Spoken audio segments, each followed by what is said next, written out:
Everyone, हम breathing exercise के बारे में ही बात कर रहे थे। आप लोगों ने आई थिंक इंट्रोडक्शन वाला सेक्शन कंप्लीट कर लिया है। अब हम बढ़ते हैं आगे की तरफ। तो उसमें types of breathing exercise most important है। सबसे पहले हम बात करते हैं डीप ब्रीदिंग की, यानी कि कुछ ब्रीदिंग के टाइप्स हैं जिसके बारे में आप सभी को पता होना चाहिए, और मैंने कुछ इसके एम्स एंड फर्दर गोल्स, क्या क्या फायदे हैं, ये सब कुछ मैंने प्रीवियस लेक्चर में आप लोगों को बताया होगा। तो यहाँ पे अब आप एक देख रहे होंगे डायग्राम, जिसके थ्रू आप समझ सकते हैं कि जो डीप ब्रीदिंग का प्रोसीजर है वो कैसे फॉलो किया जाता है। तो उसके लिए बहुत सारे टिप्स एंड ट्रिक्स हैं। तो सबसे पहले ये टिप्स के बारे में बात करते हैं, आफ्टर दैट एक स्क्वायर भी है। ओके, सबसे पहली चीज आप देख सकते हैं ब्रीद इन, और एक तरफ लिखा है ब्रीथ आउट, यानी कि inhalation of oxygen and exhalation of CO2।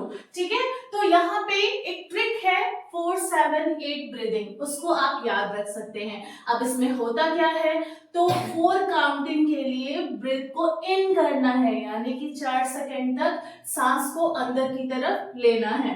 After that क्या करना है, 7 काउंटिंग तक होल्ड करना है। ठीक है, सांस को अंदर रोक के रखना है, और उसके बाद आता है ब्रीथ आउट, यानी कि स्लोली 8 काउंटिंग तक ब्रीथ को क्या करना है, आउट करना है, यानी कि सांस को बाहर की तरफ निकालना है। ये पूरा प्रोसीजर नोज के ही थ्रू होगा, यहाँ पे माउथ से कोई भी एयर बाहर नहीं निकालनी है, इस चीज को याद रखना है।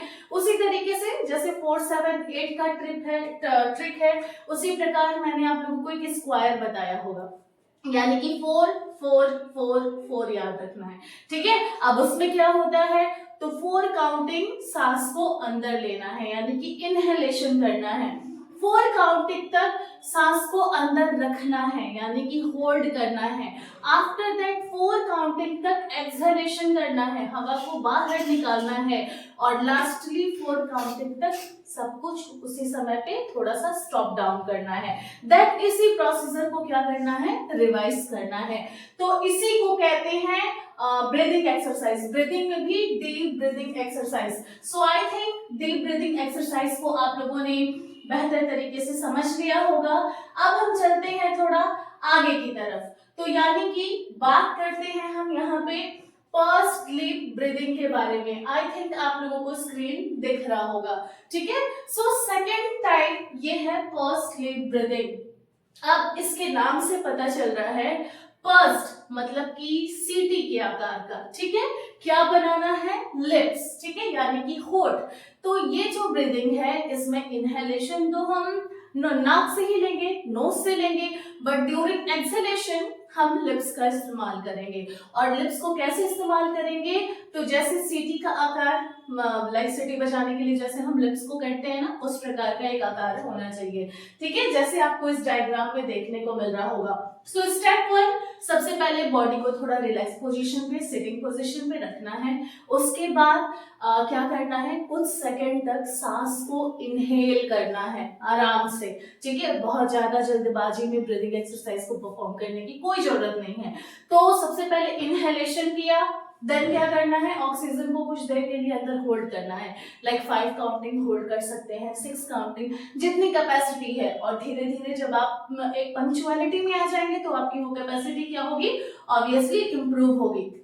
उसके बाद जब एक्सहेलेशन करना है, उस समय पे आप लोगों को याद रखना है कि एक्सहेलेशन नाक से नहीं, माउथ से करना है, और इसीलिए इसका नाम है फर्स्ट लिप ब्रीदिंग। यानी कि सांस को छोड़ते समय जो लिप्स है कुछ इस प्रकार बनेगा, और हवा क्या होगी, माउथ से बाहर आएगी।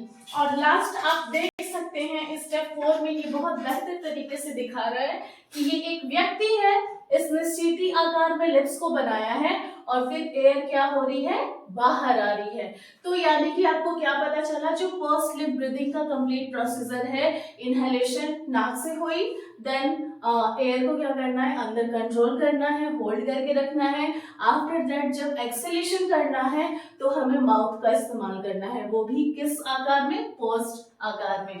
ओके, आफ्टर दैट हम आगे की तरफ बढ़ते हैं। तो यहाँ पे एक और डायग्राम है, आई थिंक आप लोग यहाँ से बेहतर तरीके से समझ सकते हैं फर्स्ट लिप ब्रीदिंग को ही।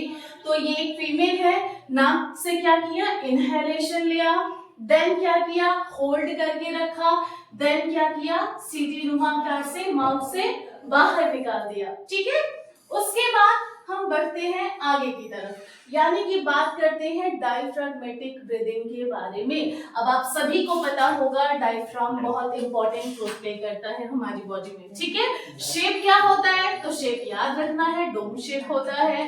ठीक है, ड्यूरिंग एक्सहेलेशन एंड इनहेलेशन उसके शेप एंड साइज में भी डिफरेंसेस देखने को मिलते हैं। सो यहाँ पे अब आप देख सकते हैं एक व्यक्ति है डायफ्राग्मेटिक ब्रीदिंग को परफॉर्म करने के लिए, ये क्या है, लेटा हुआ है। अब होल्ड क्या हुआ, जहां पे हमारा डायफ्राम वाला रीजन है उस जगह पे इन्होंने एक हाथ को क्या किया है, प्लेस किया है। उसके बाद ब्रीथ इन करेगा, कितनी काउंटिंग, 1 2 3 4 5 काउंटिंग क्या किया इन्होंने, ब्रीथ इन किया। उसके बाद थर्ड स्टेज पे आप देख सकते हैं ये ब्रीथ जो इन किया है स्लोली, वो एक मूवमेंट उनको स्टमक रीजन के साइड में जो डायफ्राम रीजन है वहां पे फील हुआ, कुछ देर होल्ड करना है एंड आफ्टर दैट लास्टली क्या करना है, इसको ब्रीथ आउट करना है और इस प्रोसीजर को कम से कम 5 बार यानी कि 5 टाइम्स रिपीट करना है। सो आज के लिए इतना है।